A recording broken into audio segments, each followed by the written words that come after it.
Banished from Earth Classic Game Room broadcasts from the Intergalactic Space Arcade on its never-ending mission to review everything.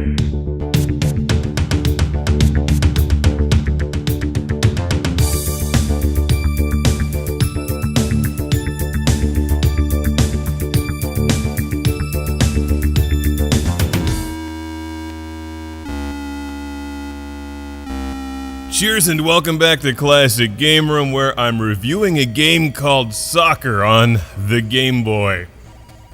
Soccer. You think they could have come up with a more exciting title for this one? Maybe Death Super Action Laser Soccer. Or Australian Rules Football.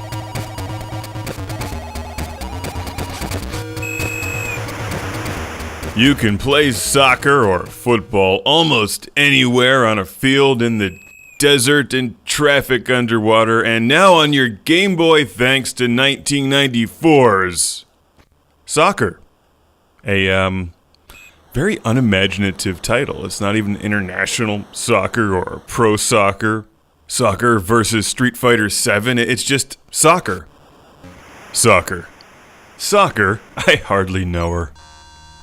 From Denton Designs, Elite Systems, and Rage Software, we get Soccer on the go in black and white.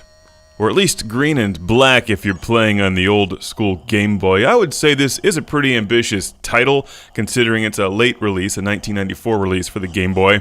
That's actually quite playable and has a lot of stuff going on screen at once. Soccer's biggest problem, like the title, is that it just doesn't really stand out amid a sea of other soccer games. Also, I think it's hard to see on the old Game Boy. It's much better on the Game Boy Advance SP or the Super Game Boy player. Some color does this game a lot of good. You're the guy with the red arrow, or it's just black or murky on the old Game Boy. It's a lot easier to tell what's going on with some color. This plays like any other old school soccer game. If you've ever played a soccer video game before, you can dive right into this and enjoy soccer. I think it automatically chooses which player you're controlling. You can pass, you can kick, and then on defense you can slide tackle and stealth kill. Wait, let me check my notes again. Sorry, I meant kick the ball. Sometimes I get those things confused. Although I do think stealth kills will get you a red card. And you can cash those in for weapon upgrades. Now, the rest of the game is pretty straightforward. You can choose from one of several countries, play a friendly match, or a tournament. One nice feature is that you can adjust your squads, and the game puts up a pretty nice level of competition depending on who you're playing. Apparently, in 1994, Germany has a far superior soccer team than Japan. In fact, I'm playing as Germany right now, although every country looks the same. This game was sent to the show by my friend Mark in Bremen, Germany. Thank you, Mark. After the game, my team went out and celebrated by listening to the Scorpions, followed by Big in Japan.